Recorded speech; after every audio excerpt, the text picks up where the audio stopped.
Jadi ada 4 notasi yang berbeda. Huruf kecil tanpa ditebalkan itu skalar, huruf kecil ditebalkan itu vektor, huruf besar ditebalkan itu matrik, huruf besar tanpa ditebalkan itu adalah notasi pengubah. Ya. Oke, jadi kalau ruang vektor ini menyatakan berarti kita bisa katakan sebagai himpunan vektor-vektor. Ya, berarti vektornya banyak di dalam ruang itu. Jadi dia merupakan himpunan vektor-vektor. Nah, cuman ada syaratnya. Dengan syarat tertentu. Apa syaratnya? Nanti kita akan bahas lebih lanjut. Oke, ini mungkin untuk notasi supaya kita sepaham bahwa yang kita sebut sebagai vektor itu adalah susunan bilangan. Dia disebutnya sebagai array. Array itu berarti susunan bilangan. Itu bisa disajikan dalam bentuk baris, bisa juga disajikan dalam bentuk kolom. Nah, cuman sebagai kesepakatan, bentuk kesepakatan kita, kemudian kita hanya mengenal vektor dalam bentuk kolom, kayak begini. Ini sebutnya vektor. Jadi yang kalau kita nyebut vektor gitu saja berarti vektor kolom yang dimaksudkan. Terus vektor barisnya mana? Kita tidak mengenal vektor baris. Tetapi kalau mau dinyatakan dalam vektor baris, maka vektor kolom ini kemudian ditranspuskan. Berarti notasi untuk vektor baris ini menjadi vektor baris. Nah, ini supaya kita sepakat saja dulu, ya. Jadi vektor yang begini, ya, vektor baris ini notasinya kita bedakan. Karena yang kita gunakan itulah vektor kolom. Jadi mau menyatakan dalam vektor baris seperti ini, kita menggunakan notasi transpus A aksen, ya. Nah, kemudian di dalam buku-buku aljabar linear, vektor ini juga kemudian dinotasikan, ada juga yang menotasikan kayak begini. A, vektor A, atau ini sering juga ditulisnya vektor A, nah begini. Ini ditulisnya sebagai, nah kalau misalnya vektornya ini 1,2,3,4. Nah jangan salah paham, berarti penotasian seperti ini menyatakan titik. Ini adalah titik ujung dari vektor.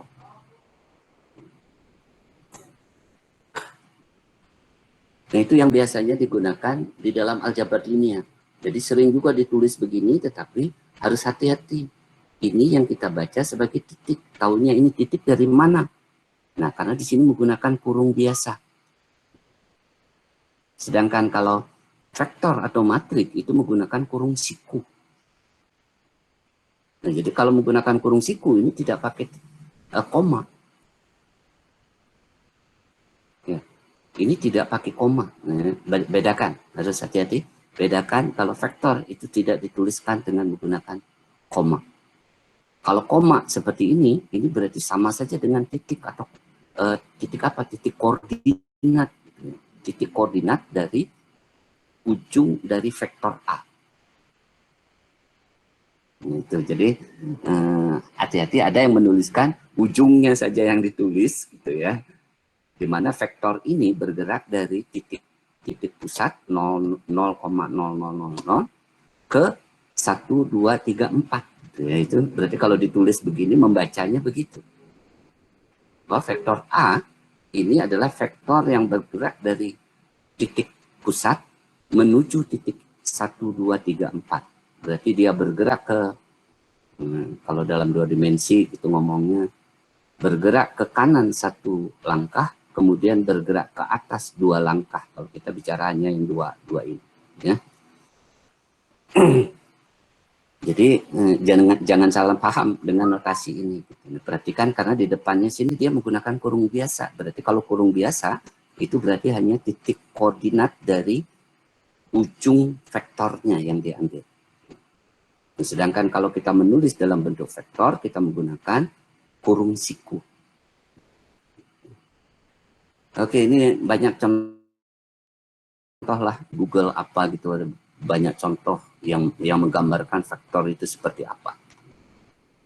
Oke, sekarang kalau kita bayangkan gitu deh, kita berada di dalam satu ruang kelas atau ruang kamar, di kamar kita gitu. Berarti di kamar kita ini kita berbicara dalam konteks 3 dimensi. Di 3 dimensi. Berarti kalau kita lihat kamar kita, ada panjang kamarnya berapa, ada lebarnya, ada tingginya. Berarti kita berbicara tiga dimensi. Nah, tetapi kalau kita berbicara dalam bidang datar, berarti kita hanya bicara satu dinding saja. Dinding sisi kiri kita kah, kanan kita kah, atau depan kita kah, berarti kita berbicara dalam ruang berdimensi 2. Berarti hanya bicara satu dinding, satu bidang, dalam satu bidang. Nah, kemudian bisa juga yang kita perhatikan, ruang yang kita perhatikan itu adalah batas antara dinding satu dengan dinding yang lain. Nah, di situ batas, misalnya dinding di depan kita dengan di samping kanan kita. Berarti di situ ada satu garis yang memisahkan antara dinding di depan dengan dinding di belakang, di samping kita, kanan atau kiri. Nah, itu kita berarti bicara dalam satu garis tertentu. Nah, itu sering disebutnya ruang berdimensi 1. Berarti ruang berdimensi 1 itu berupa garis. Sedangkan ruang berdimensi 2 itu berupa bidang. Sedangkan ruang berdimensi 3 itu berupa ruang 3 dimensi. Ya, ruang kamar itulah yang kita. Nah, kalau kita berbicara kemudian di pertemuan antara ketiga bidang, titik pertemuannya, bidang depan, samping, bawah. Nah, ada titik temu. Nah, titik temu itu, ini sebutnya pojokan di bawah. Nah, maka satu titik itu disebutnya ruang berdimensi 0.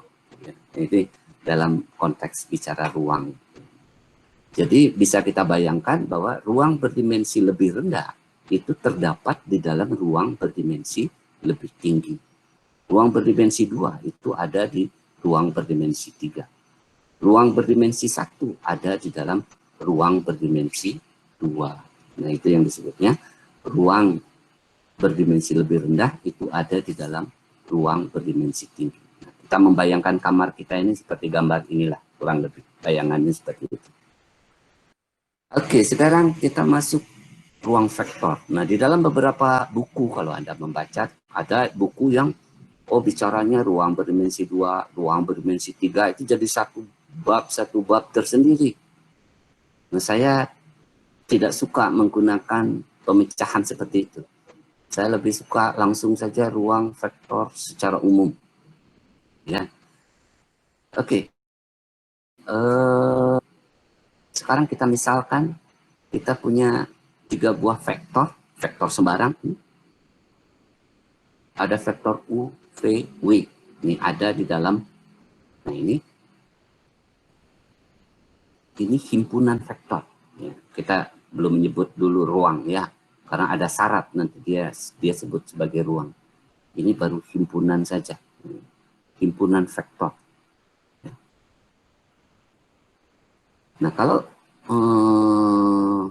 himpunan berarti V ini terdiri dari banyak sekali vektor, tak terhingga banyaknya vektor. Jadi kalau kita mencacah ini berarti V ini terdiri dari mungkin V1, V2 dan seterusnya sampai tak berhingga banyaknya vektor. Atau kalau mau pakai tidak pakai indeks 1, 2 dan seterusnya pakai U, V, W, mungkin habis nama abjadnya dipakai. Sehingga Bapak ganti aja nih V1, V2 dan seterusnya. Ini vektor. Ini pakai kurung kerawal, itu menunjukkan dia himpunan. Kemudian ini pemisah antara satu vektor dengan vektor lain dipisah dengan koma. Ini berarti keanggotaan.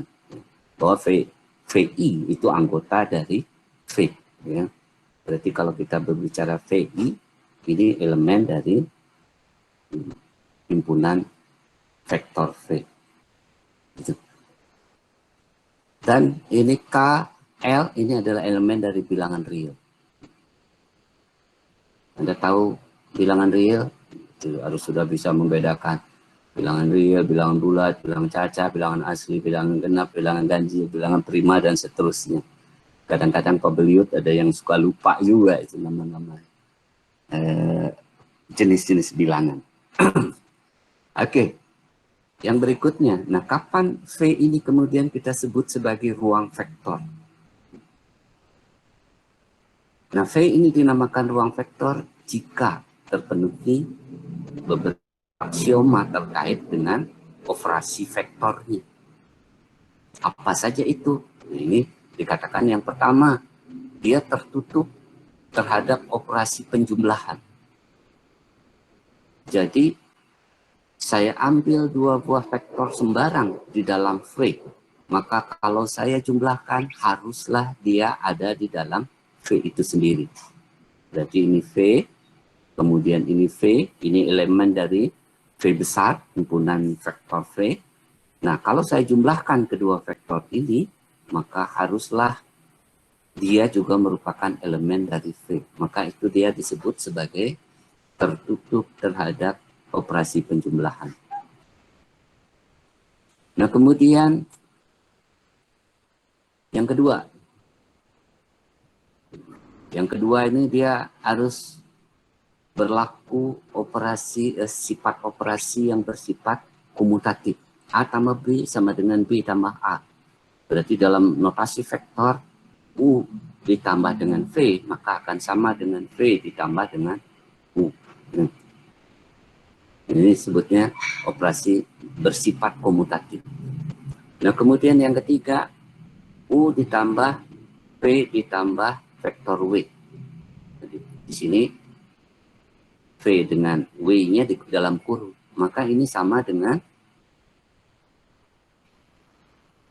U ditambah V dalam kurung ditambah dengan W. Ini disebutnya sebagai sifat asosiatif. Komutatif ada asosiatif.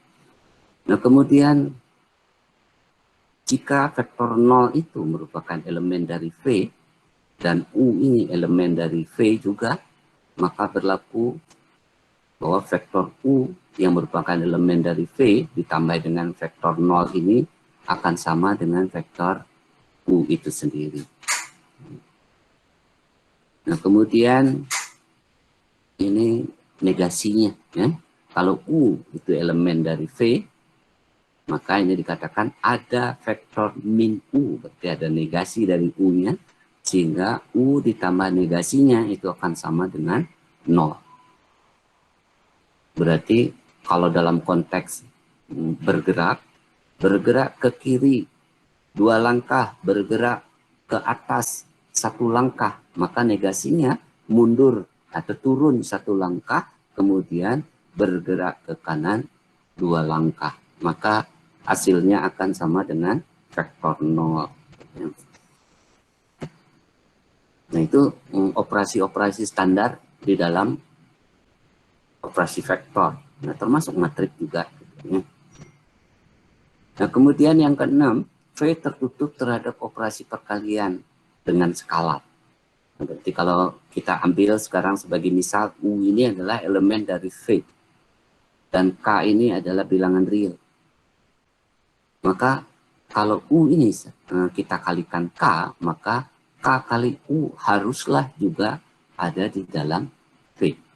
Maka itu dia dikatakan tertutup terhadap operasi perkalian dengan skalar.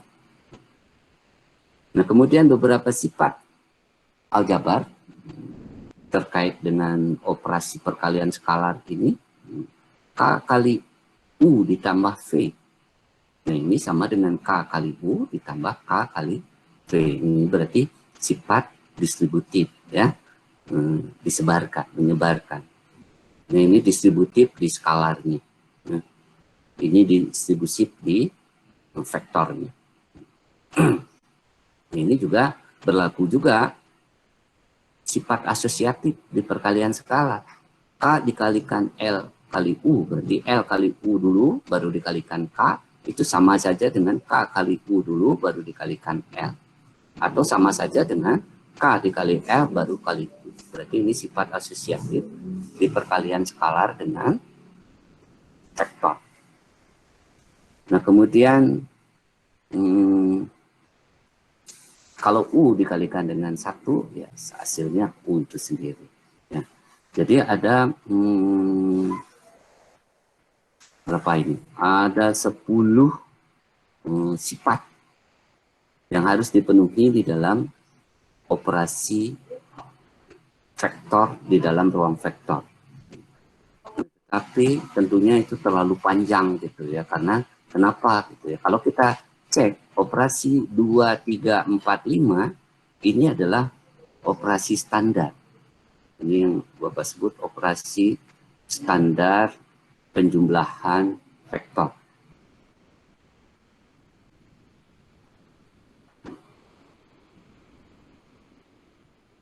Nah, kemudian yang ini adalah operasi standar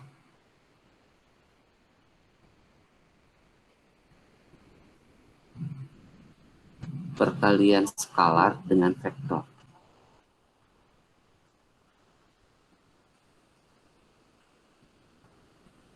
Nah, kalau kita pisahkan antara syarat dengan operasi standar ini, maka kita bisa mendefinisikan ruang vektor itu dalam 2 pernyataan yang sangat sederhana.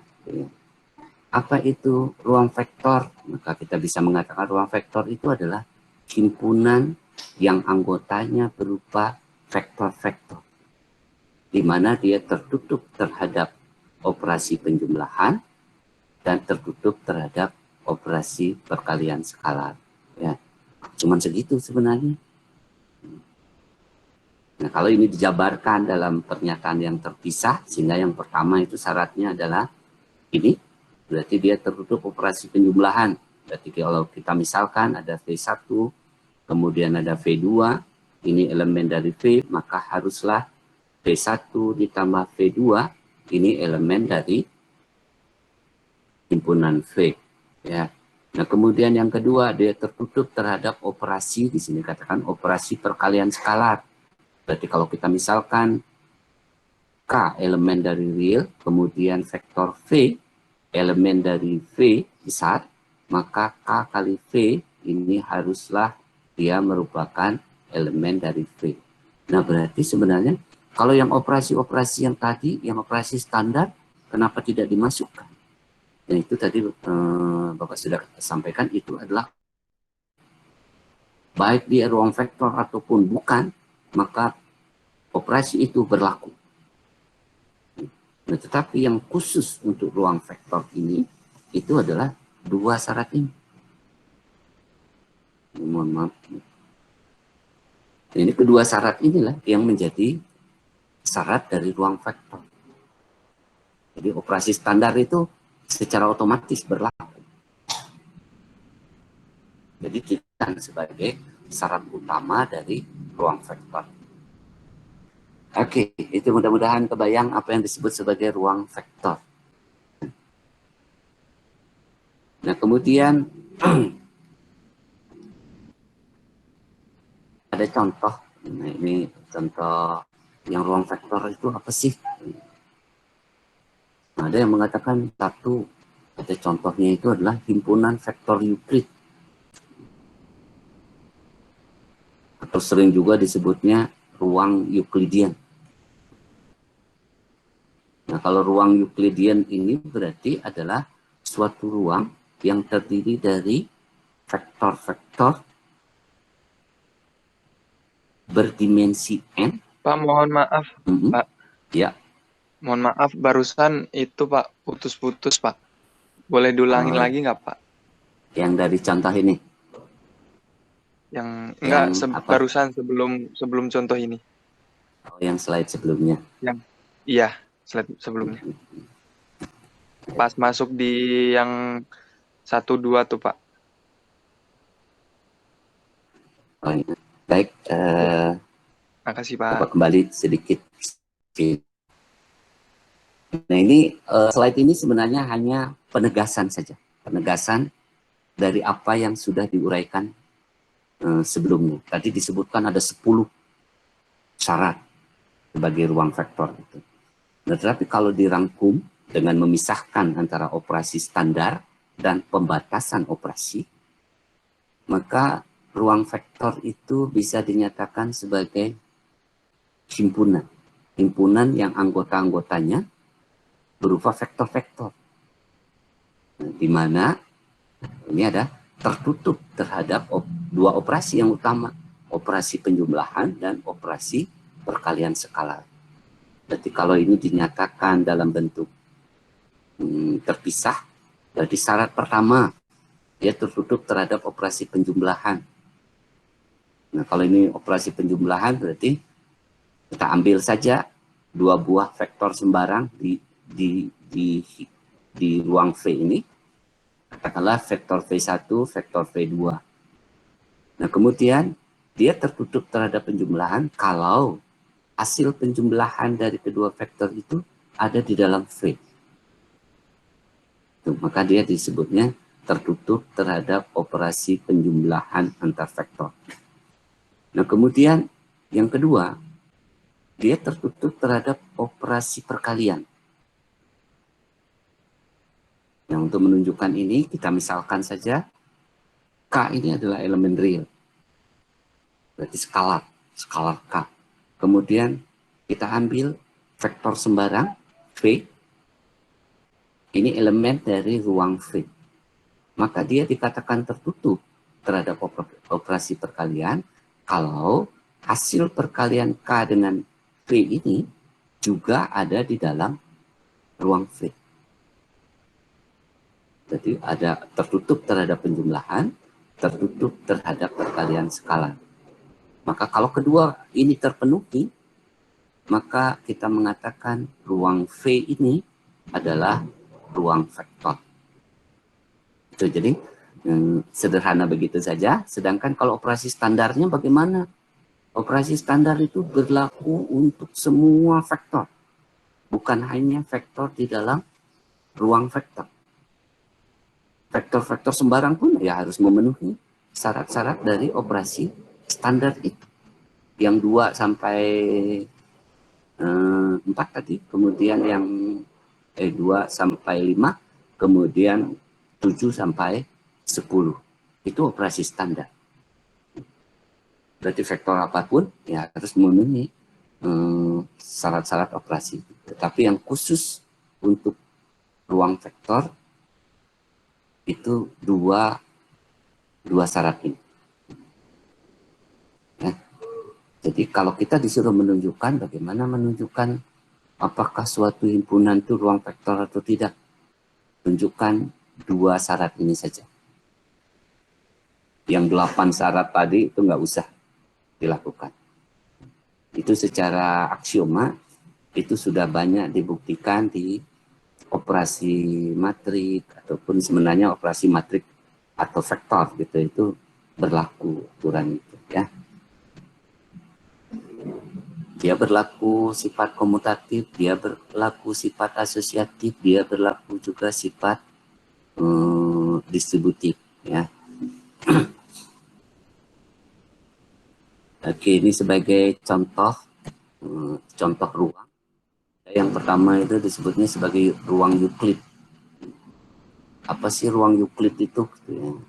Ruang Euclid itu adalah himpunan vektor-vektor dimensi n, di mana unsur untuk setiap vektornya itu adalah bilangan real. Berarti sering juga ruang Euclid ini dinotasikannya sebagai ruang Rn.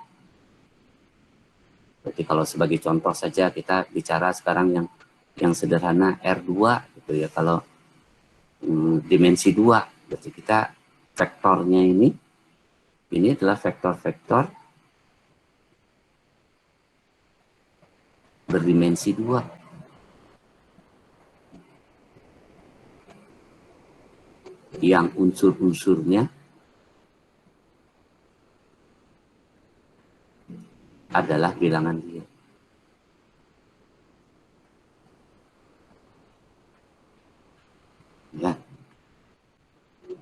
Ruang berdimensi 3, ya vektor-vektor juga berdimensi 3, ya, unsur-unsurnya real juga. Berarti unsur itu biasanya dituliskan sebagai notasi dari nama ruang. Ada R2, R3, R4, R5, sampai secara umum disebutnya Rn. Nah inilah yang kemudian populer disebutnya sebagai ruang Euclid.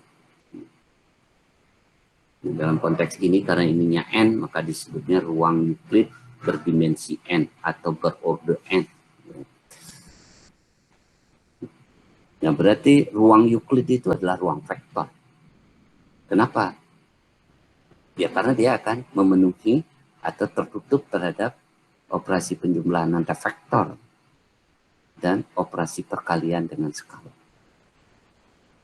Ini Bapak ngambil yang umum-umum saja dulu. Nah kemudian himpunan matrik berukuran M kali N, di mana setiap unsurnya itu adalah bilangan real, maka himpunan matrik itu juga termasuk ruang vektor. Nah cuman, wah ini unsurnya kok matrik gitu. Nah sehingga kemudian dikembangkanlah penamaan baru disebutnya sebagai ruang matrik. Berarti analogi dari ruang vektor. Ini contohnya ya. Nah, notasi ruangnya biasanya dituliskan dalam notasi M berukuran M baris kali N kolom. Di mana unsur-unsurnya dari ini, ya, berarti kalau kita bicara unsur-unsur dari M, ya, ini bisa juga dituliskan dalam bentuk M, I, J gitu ya, di mana I-nya ini bergerak dari 1, 2, dan seterusnya sampai M, sedangkan J-nya bergerak dari 1, 2, dan seterusnya sampai M. Ya. Nah, di mana MIC ini elemen dari bilangan 3. Maka ruang M matrik yang berorder M kali N ini juga sering disebutnya sebagai ruang matrik. Nah ini pengembangan dari ruang vektor. Gimana nunjukinnya? Nah kalau nanti ini kan masih ruang-ruang umum. Bapak nyebutnya ini adalah ruang umum. Ya. Nanti ada ruang-ruang yang spesifik. Nah mungkin nanti itu baru kita perlu ini kan ya tunjukin supaya gampang, supaya nggak terlalu, kalau terlalu general dalam ruang Rn gitu kadang-kadang dalam penotasiannya agak belibet. Oke, yang nomor 3 ada juga himpunan polinom berpangkat n. Nah ini juga dia tertutup juga terhadap operasi penjumlahan maupun perkalian skalar. Nah, ruang polinom ini sering dituliskan sebagai Pn. Nah, berarti kalau namanya polinom, berarti ruang polinomial. Berarti kalau kita nyebut Pn begini, ini sebenarnya anggotanya bisa dituliskan A0 ditambah A1 X ditambah A2 X kuadrat ditambah dan seterusnya sampai AN. X berpangkat N. Anggota-anggotanya ini. Itu anggota dari polinom berderajat N. Dengan AI, ini adalah elemen dari bilangan real. Nah, maka Pn ini dikatakan juga sebagai ruang. Nah, kembali lagi, analog dari ruang vektor, dia kemudian disebutnya sebagai ruang polinom. Nah tentunya kalau kita nunjukin benar nggak dia berupa ruang, ya berarti tinggal kita ambil dua bentuk polinom secara sembarang, kemudian kita jumlahkan, apakah dia masih berupa polinom? Itu tinggal nunjukin kayak begitu saja. Kemudian yang kedua, yang kalian harus tunjukkan, apakah kalau polinom seperti begini, kita kalikan suatu konstanta K, apakah dia masih merupakan polinom berorder N? Berarti kalau dikalikan K kan tinggal K kali A0, K kali 1X1, K kali A2, X2, dan seterusnya. Nah, kapan dia polinom? Kalau A-nya ini adalah bilangan real. Nah, tinggal kalau K-nya real, A0-nya real, K kali A0 real enggak? Kalau dia real, berarti masih benar. K kali A1 real enggak? Karena K-nya real, A1-nya real, maka K kali A1 juga bilangan real, berarti benar. Dan seterusnya. Berarti kalau dia masih merupakan, kemudian kita perhatikan derajatnya, masih berderajat N enggak? Masih, gitu ya. Berarti dia tertutup terhadap operasi perkalian skalar, gitu ya. Maka N itu sering disebut sebagai ruang polinom berorder N. Ini ruang-ruang umum. Ada ruang Euclid, ada ruang matrik, ada ruang polinom. Nah, oke, sekarang untuk latihan kita ambil yang sederhana saja.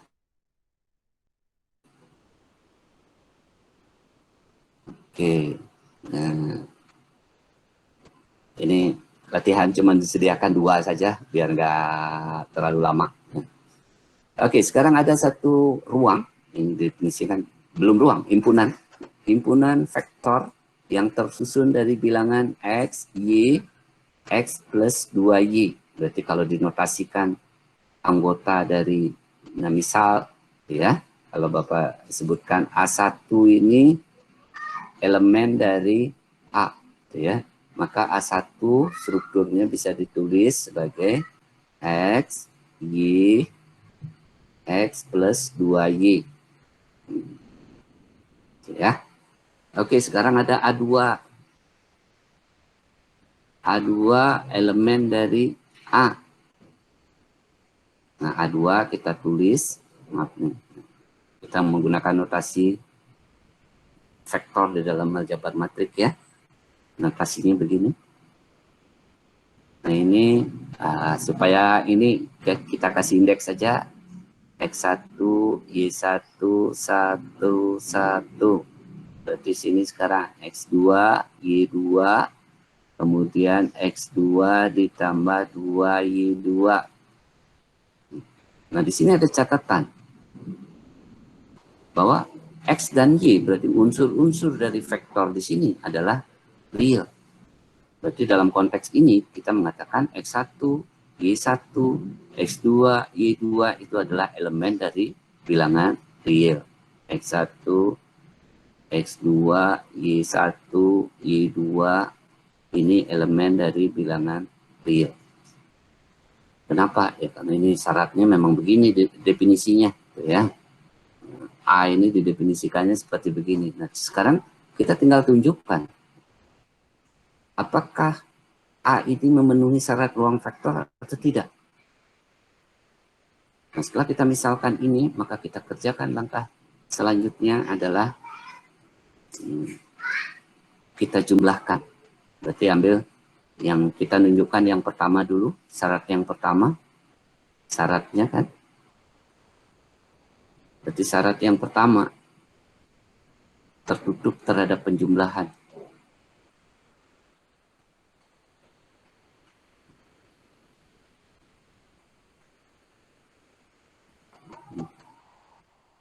Nah, apakah dia tertutup terhadap penjumlahan? Berarti kita tinggal tunjukkan A1 ditambah A2. Kalau kita jumlahkan ini hasilnya apa? Maka ini kalau dijumlahkan, maka hasilnya adalah X1 ditambah X2, Y1 tambah Y2. Yang ini tambah ini, hasilnya adalah X1 ditambah X2 ditambah 2Y1 ditambah 2Y2. Ini kan? Benar begini.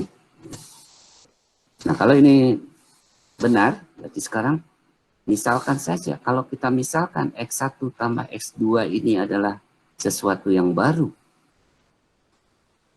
X, ya, X bintang. X1 tambah X2 adalah X bintang. Y1 tambah Y2 adalah Y bintang. X1 tambah X2 ini adalah X bintang. Ditambah dengan, nah ini karena perkalian skalar, berarti duanya kita ambil, karena dia harus memenuhi sifat apa tadi? Sifat yang distributif gitu ya. Berarti kita faktorkan kembali, duanya dikeluarkan, berarti ini menjadi 2 dikalikan I bintang. Nah, dia memenuhi definisi dari A ini kalau X bintang dan Y bintang ini real. Kan karena di sini definisikan bahwa strukturnya kayak begini, di mana X-nya real, Y-nya juga real. Berarti tinggal kita tunjukkan apakah elemen dari real, apakah Y bintang ini elemen dari real. Kalau iya, maka dia memenuhi definisi dari vektor-vektor di dalam himpunan A. Terpenuhi enggak? X bintang ini adalah X1 tambah X2. X1-nya real, X2-nya real. Bilangan real tambah bilangan real, hasilnya adalah bilangan real. Demikian juga Y1 dan Y2. Y1 real, Y2 real, berarti Y bintang juga elemen bilangan real. Berarti ini iya, gitu ya. Ini iya, ini iya. Berarti kalau demikian, apa yang kita bisa katakan tentang sifat yang pertama ini? Dia tertutup terhadap atau tertutup terhadap penjumlahan. Kenapa? Karena A1 ditambah dengan A2 ini elemen juga dari matrik dari himpunan A, ya. Berarti dia tertutup terhadap itu. Baru satu syarat. Syarat yang kedua, apakah tertutup terhadap operasi skalar?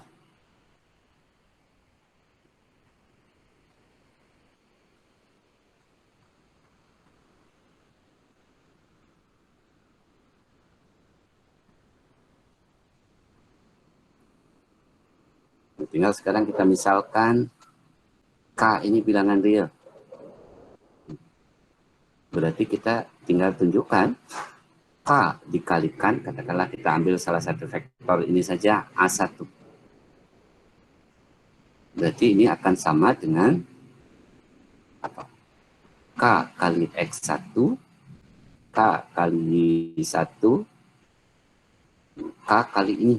Berarti sifat distributifnya berarti K kali X1 ditambah K kali 2Y1.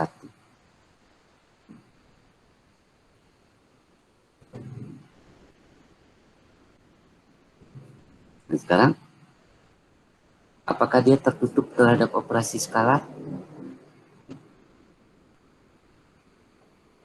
Nah, berarti ini harus dirubah lagi. Berarti kan ini ya, berarti K bentuknya kok masih beda dengan ini, gitu ya. Nah, maka ini bisa dirubah KX1, KY1, KX1 ditambah 2KY1. Nah, jadi udah benar K ini di sini, kemudian yang unsur di sini adalah 2 kali unsur yang di sini, ya. Nah, ini strukturnya udah betul, ya, berarti tinggal ini kalau kita misalkan ini balik lagi dengan X bintang, ini X bintang, ini jadi Y bintang, ini adalah X bintang ditambah 2 kali Y bintang. Di mana X bintang itu adalah K kali X1, Y bintang ini K kali Y1. Nah, tinggal balik lagi telusuri, apakah X bintang ini real enggak? Ini real enggak? Nah, kalau ini real, ini juga real, berarti dia ini merupakan elemen dari A, ya. Berarti kalau elemen dari A, dia tertutup terhadap memenuhi syarat tertutup terhadap operasi skalar. Kenapa gitu ya? Karena ininya elemen real, di bintang juga elemen real juga. Kenapa? Karena K-nya real, X1-nya real, real kali real pasti hasilnya bilangan real juga. Oke, itu secara ini ya, tentunya kalau Anda mengerjakan harus disusun secara rapi ya, jangan acak-acakan kayak begini.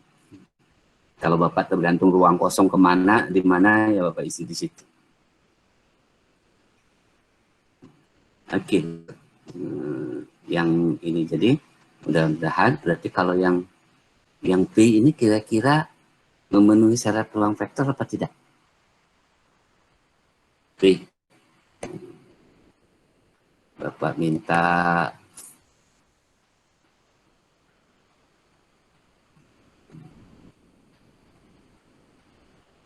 tes apakah perhatikan atau tidak. Bapak minta Putri Eka. Halo Putri. Iya Pak, hadir. Hadir berarti Putri mendengarkan kan yang tadi ya? Materi Iya. Bapak. Nah kalau menurut Putri, mungkin bisa dengan cepat gitu ya. Menurut Putri kalau yang himpunan B itu ruang vektor atau bukan? Nah yang ini, Yang perhatikan Putri. Yang B. X, Y, 3XY. Kira-kira ruang vektor atau tidak? Menurut saya iya. Ya. Yakin dia tertutup terhadap penjumlahan dan operasi skalar?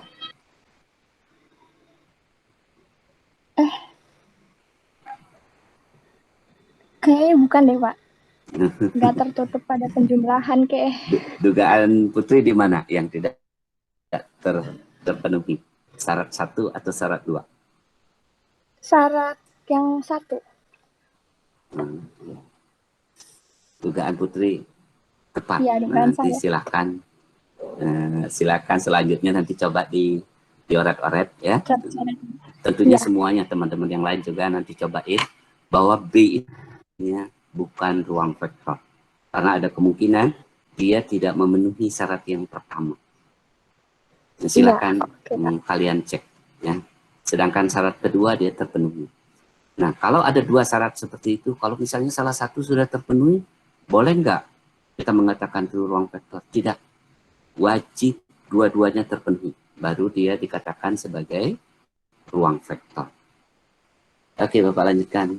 Berikutnya, silakan nanti dicoba ya.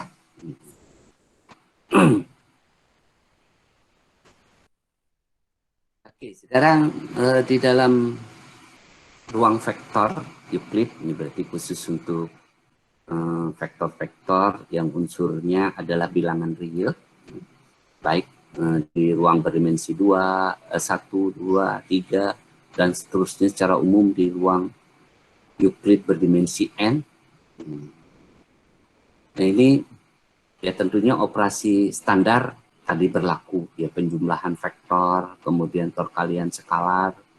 Nah ada perkalian titik atau dot product, ya, sering juga disebutnya dot product. Nah ini hati-hati ya, kalau notasi ini tadi Bapak katakan, kalau dia pakai koma berarti ini sebenarnya cuman yang dituliskan itu hanya ujungnya saja. Nah kalau kita mau menuliskan yang benar, ya, mestinya ini dituliskan kalau dalam notasi vektor kita menggunakan kurung siku kayak begini, berarti unsurnya adalah U1 ditambah V1, U2 ditambah V2, dan seterusnya sampai UN ditambah PN. Ya. Notasinya begini. Tapi kalau dia dalam koordinat biasa menggunakan kurung biasa. Ya. Nah demikian juga yang ini. Berarti ini kita tuliskan kalau dalam notasi vektor ini K kali U1, K kali U2, dan seterusnya sampai K kali UN. Ini perkalian skalar untuk ruang vektor, untuk vektor-vektor di dalam ruang Euclid. Ini kalau dot product, ini analog dengan ini sama dengan perkalian, sering juga disebutnya sebagai inner product, perkalian dalam. Perkalian dalam itu berarti sebenarnya secara operasi ini bisa kita ini kan vektor U aksen dikalikan dengan V, ya. Berarti di sini adalah U1, U2 dan seterusnya sampai UN ini dikalikan dengan vektor V2 dan seterusnya sampai Pn. Nah, inilah yang dituliskannya ini sama dengan yang ini, ya. Berarti U1 kali V1 ditambah dan seterusnya sampai UN dikalikan dengan PN.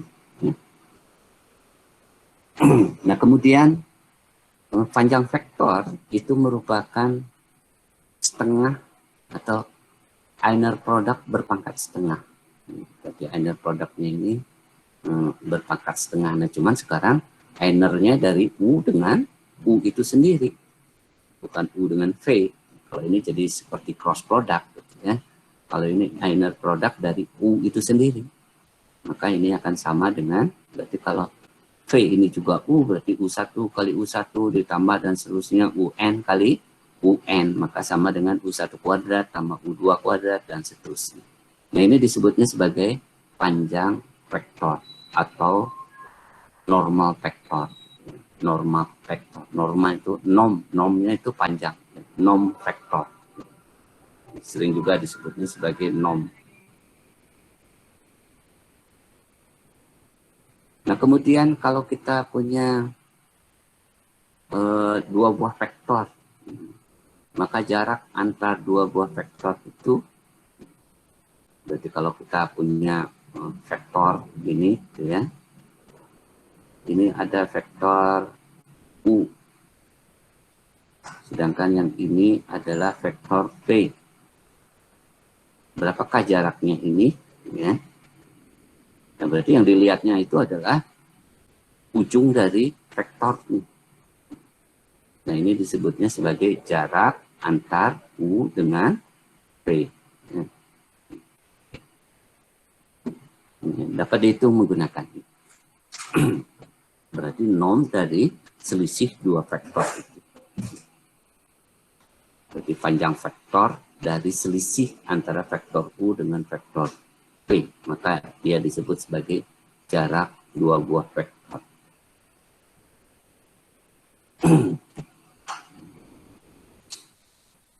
Oke, ini ada sebagai contoh.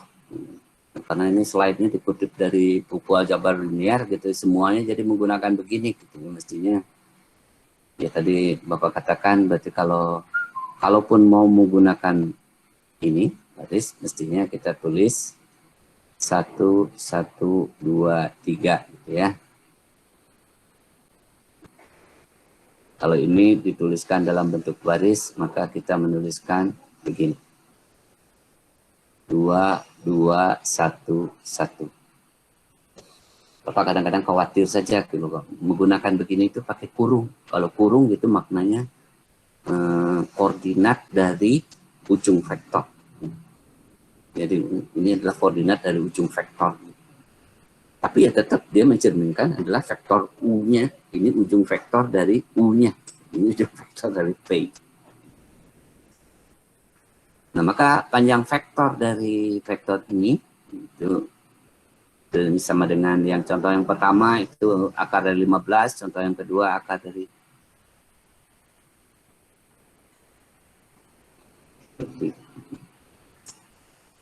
Nah, kemudian jarak kedua vektor, maka sama dengan ini contoh yang mudah, ya. Oke, itu ruang vektor, termasuk ruang Euclid, ya. Oke, yang berikutnya adalah anak ruang. Kita berbicara sekarang anak ruang vektor.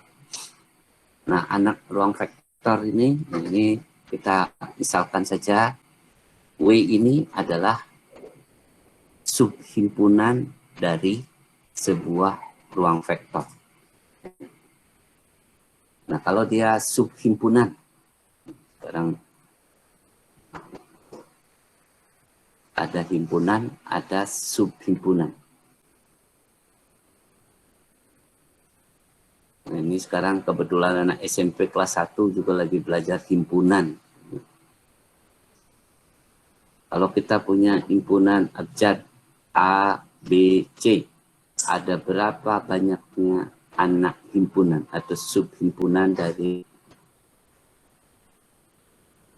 himpunan A? Ini catatan aja nih, latihan subhimpunan.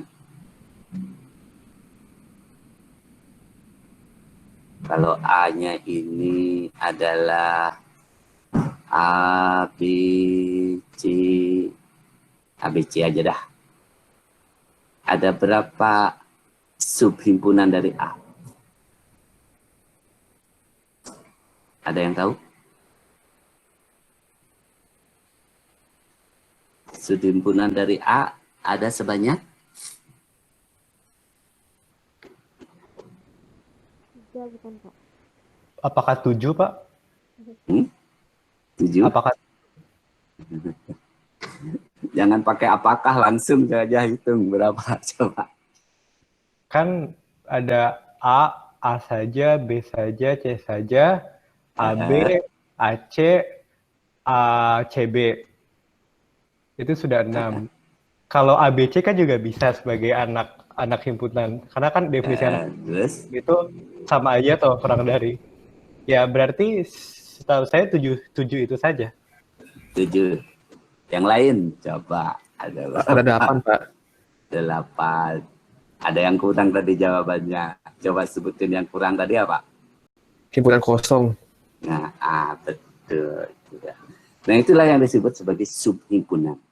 Nah, cuman yang sekarang kita pelajari adalah subhimpunan dari ruang vektor. Berarti kita bicara yang ruang vektor tadi, yang kita sudah bahas sebelumnya.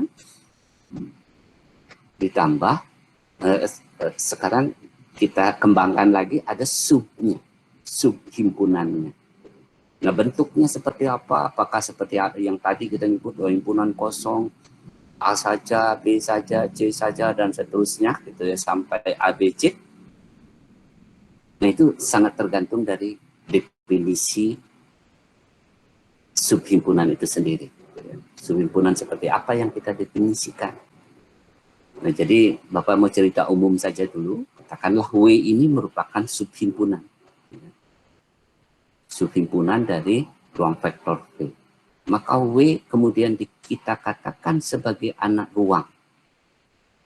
Dia disebut sebagai anak ruang vektor. Nah, ini jika W-nya itu juga memenuhi syarat-syarat dari ruang vektor. Apa itu? Tertutup terhadap operasi penjumlahan, tertutup terhadap operasi perkalian skala. Nah, kalau anak atau subhimpunannya memenuhi syarat juga sebagai ruang vektor, maka subhimpunan itu disebut sebagai anak ruang dari V. Kalau V-nya ini ruang vektor dulu, gitu ya. Nah, cuman sekarang ada catatan gitu ya, kayak yang tadi disebut terakhir itu himpunan kosong. Nah, ini W itu bukan himpunan kosong. Jadi ada pembatasan yang pertama, kita menyebut anak ruang gitu ya. Anak ruang itu himpunan kosongnya itu tidak termasuk.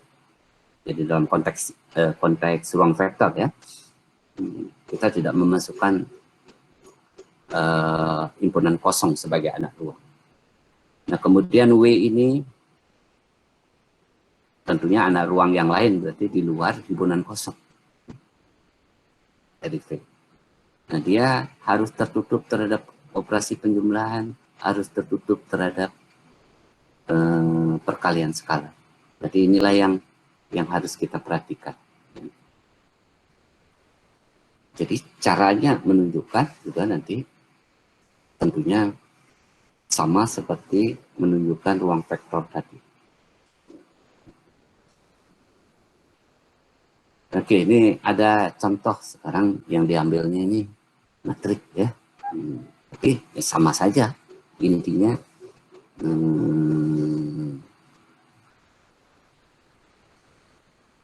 Intinya adalah sama seperti menunjukkan ruang vektor. Oke, ini tunjukkan bahwa himpunan W berisi semua matrik berorder 2 kali 2. Di mana setiap unsur diagonalnya adalah 0. Merupakan anak vektor dari ruang vektor di sini sebutnya ruang matrik, bisa juga ya, ruang vektor yang unsur-unsurnya adalah matrik berukuran 2 kali 2. Berarti yang di sini adalah M2 kali 2. Ini ruangnya. Nah, sekarang yang dimaksudkan di sini ini adalah W. Ini anak gugus dari M. Nah, cuma didefinisikan bahwa W ini sendiri itu merupakan, nah di sini berisi semua matrik berorder 2 kali 2 di mana setiap unsur diagonalnya adalah 0. Diagonalnya ini 0. Berarti W itu adalah matrik yang unsur diagonalnya, matrik berdua kali 2 yang unsur diagonalnya itu adalah 0. Nah, berarti yang pertama kita harus cek, ya. Yang pertama, apakah unsur dari W ini, nah, katakanlah misalnya ambil contoh matrik 0 kali 0, elemen dari W. Berarti kalau sudah dia ada elemennya, berarti dia bukan himpunan kosong, kan? Atau bisa saja sembarang, gitu ya. Kita ngambil matrik W1, di mana matrik W1 ini adalah 0, kan unsur diagonalnya wajib 0. Matrik berukuran 2 kali 2, dengan unsur di luar diagonalnya adalah ini sembarang. Dengan A, B ini adalah elemen dari bilangan real. Nah, karena ini ada anggotanya, berarti udah pastilah W1 ini elemen dari W. Berarti dengan demikian, kalau sudah dia ada unsurnya, berarti dia bukan himpunan kosong. Oke, kemudian matrik berstruktur 2 kali 2 kayak begini, ini merupakan anak gugus dari M22. Nah, sedangkan M22 itu sendiri adalah ruang vektor. Ini mungkin penulisannya pakai sub ya. M2 kali 2. Ini sendiri, ini adalah ruang matrik.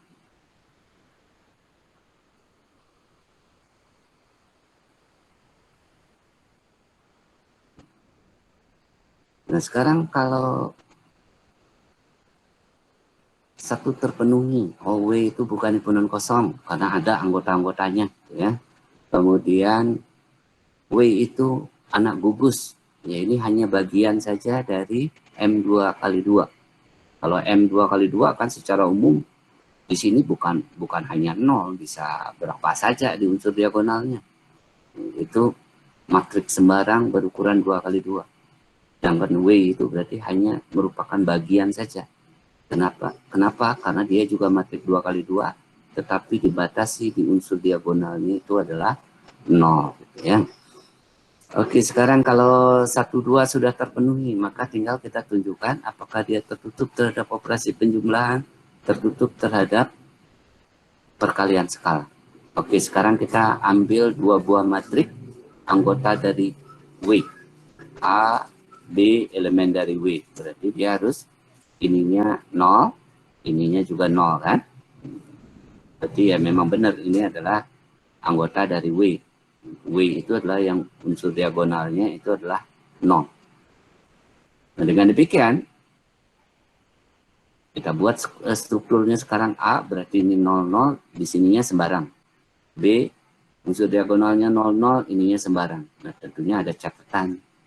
A1, A2, B1, B2 ini adalah elemen dari bilangan real. Itu yang harus jangan dilupakan catatannya.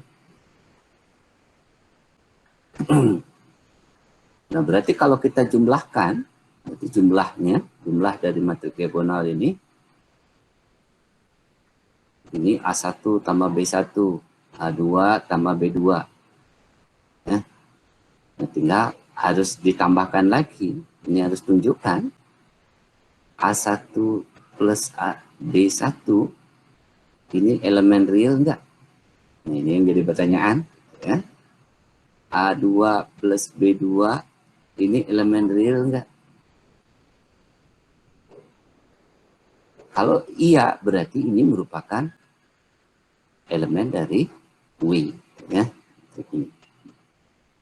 Nah, karena A1-nya real, B1-nya real, maka jumlah dari bilangan real tambah bilangan real, ya real juga. Berarti ini ya terpenuhi. Ini real, jumlahnya juga real, berarti iya juga. Nah, baru kita mengatakan bahwa kalau demikian, maka A plus B, berarti ini bisa kita tuliskan kembali. A plus B ini sama dengan 0, A bintang, di sini B bintang, A1 bintang, ini A2 bintang, terserah ya, hanya notasi saja. Berarti ini elemen real, ini juga elemen real. Maka dari berdasarkan struktur ini, dia merupakan bagian dari W, maka dia tertutup terhadap operasi penjumlahan. Demikian juga yang skalar ini, itu juga harus ada catatan bahwa K1 dan K2 ini elemen dari bilangan real. Kenapa bilangan real? Karena K-nya real, A1, A2 juga real, sehingga hasil ini juga real. Jadi dia tertutup terhadap operasi perkalian skalar. Ya. Baru kita mengatakan kalau demikian, W ini memenuhi syarat dari ruang matrik. Karena dia memenuhi syarat ruang matrik, sedangkan W sendiri merupakan anak ruang dari M2 kali 2, maka W dikatakan sebagai anak ruang vektor. Berarti kalau dalam konteks ini, ya W disebutnya sebagai anak ruang matrik. Ya. Ruang matrik M2 kali 2. Ya. Oke, itu contoh pertama. Nah, contoh kedua, ini analog saja. Nah, cuman sekarang definisi anak ruangnya berbeda. Gitu ya. Apakah himpunan D? Nah, D-nya ini sekarang didefinisikan berisi semua matrik berukuran 2 kali 2 yang determinannya 0. Ini determinannya 0. Tentunya ini lebih susah lagi sebenarnya menjabarkan matriknya. Oke, kita sekarang menunjukkan apakah D ini merupakan anak ruang bagi matrik 2 kali 2. Nah, berarti kan kita harus bisa membuat struktur dari matrik D. Oke, Bapak ingin tanya sekarang.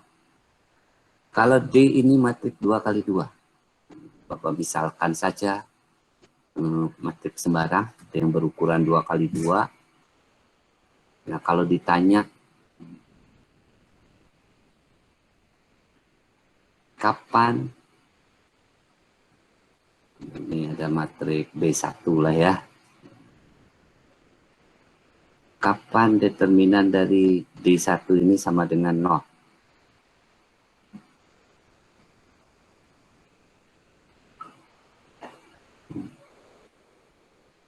Syaratnya ada yang tahu?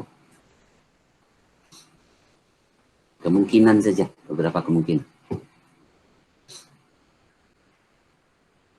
Silakan, ada yang tahu kapan D1 ini determinannya sama dengan 0?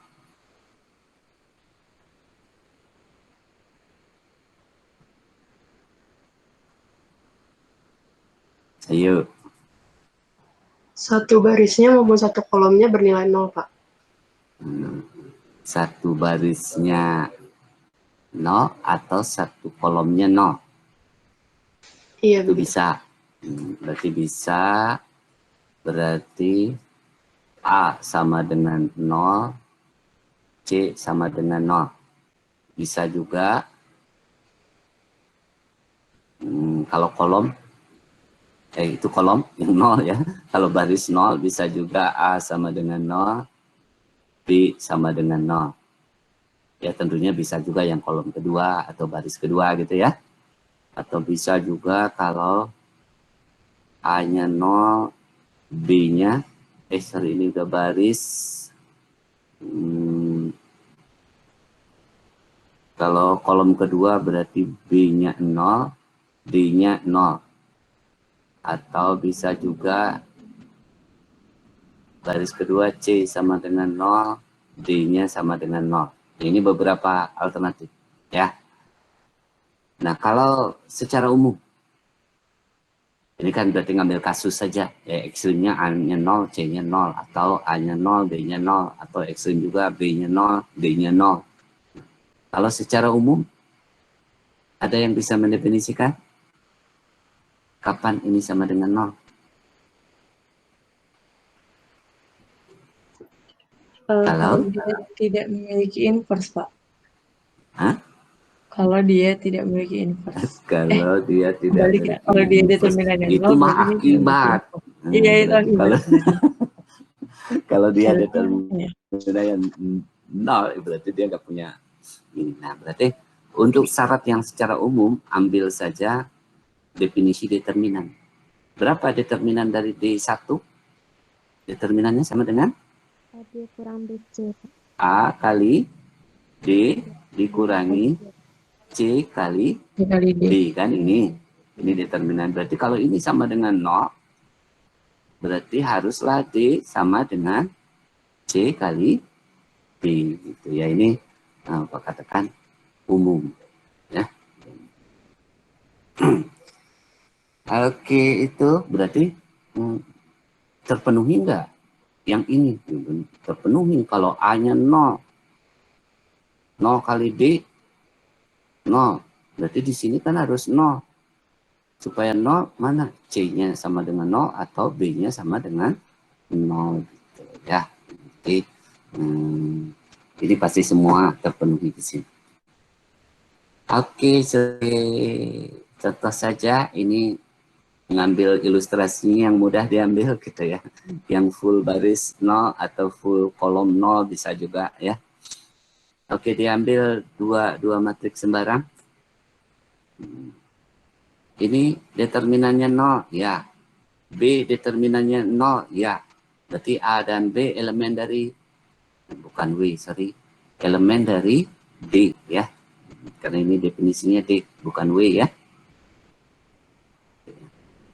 Berarti kalau demikian, apakah dia tertutup terhadap operasi penjumlahan?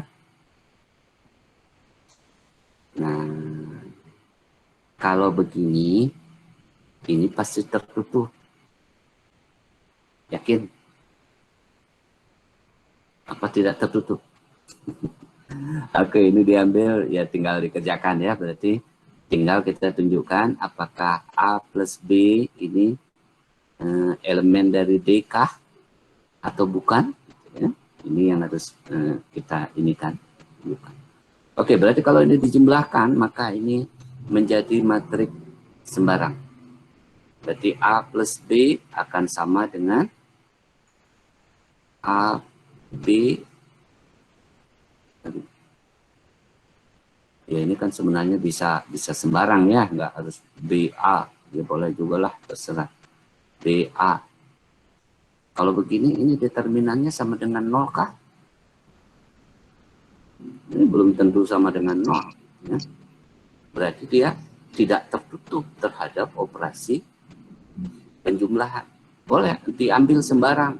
A, AB 00, sedangkan B 00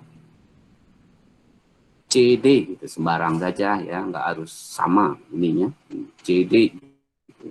Nah kalau itu dijumlahkan itu juga determinannya tidak sama dengan 0. Nah jadi dua buah matrik yang determinannya 0 kalau dijumlahkan belum tentu determinan dari matrik penjumlahannya itu sama dengan 0 gitu. Jadi berdasarkan sifat itu, maka A plus B ini bukan elemen dari D. Berarti kalau dia bukan elemen dari D, berarti dia nggak perlu diterusin syarat yang kedua. Asalkan dia udah satu saja gugur, berarti sudah tidak perlu diteruskan lagi. Maka kita mengatakan bahwa D ini bukan anak ruang vektor dari ruang matrik M 2 kali 2. Untuk lebih yakinnya, Anda kerjakan secara bertahap. Kerjakan A plus B, Anda kerjakan begini. Ya. Yakin nggak ini tidak nol?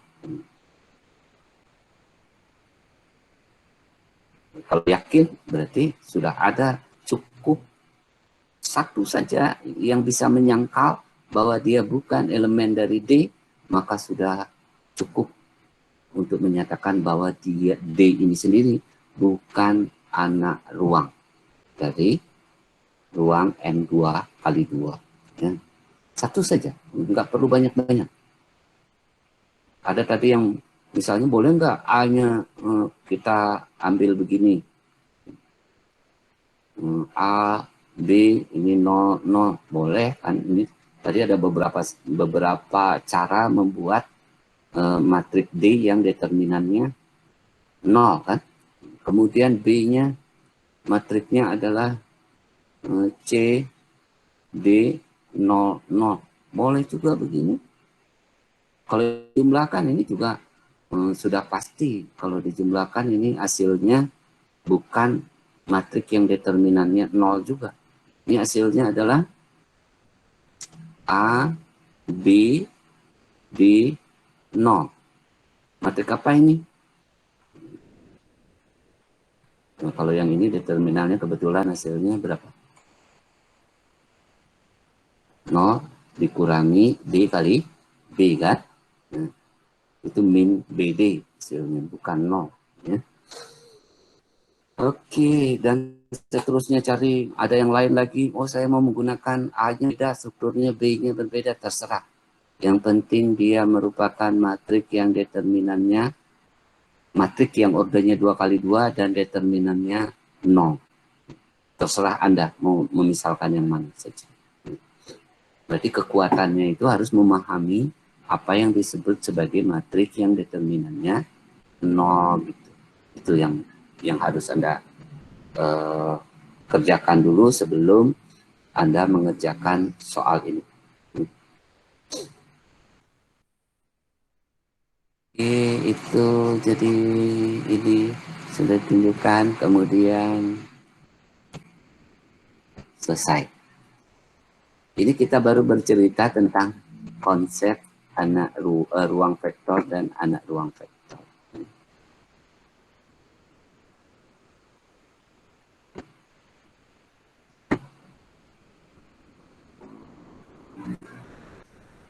Oke, sampai di sini materi kita udah 942. Mudah-mudahan apa yang Bapak sampaikan tadi bisa dipahami dan ya tentunya dimengerti ya. Sehingga kalau diberikan kasus bisa membedakan dengan tegas mana ruang vektor, yang ruang vektor. Nah, kemudian dari ruang vektor yang kita pahami, kemudian adakah anak ruang yang adakah anak gugus dari vektor itu yang juga merupakan anak ruang. Jadi itu yang harus dipahami dengan baik. Oke, sebelum Bapak tutup, Bapak isi BAP-nya dulu. Lupa dari isi.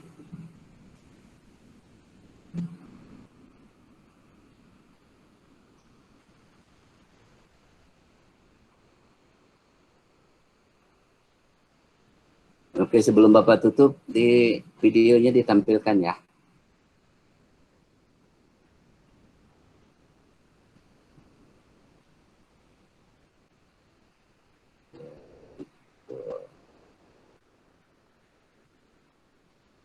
Biar kelihatan. Siapa yang kelihatan baru bangun nih?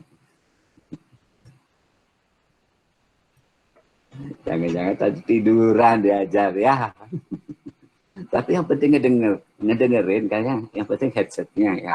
Ya, nggak ada masalah. Oke, BAP berarti pertemuan ke-8 ya? Ya, Pak. Iya, Pak.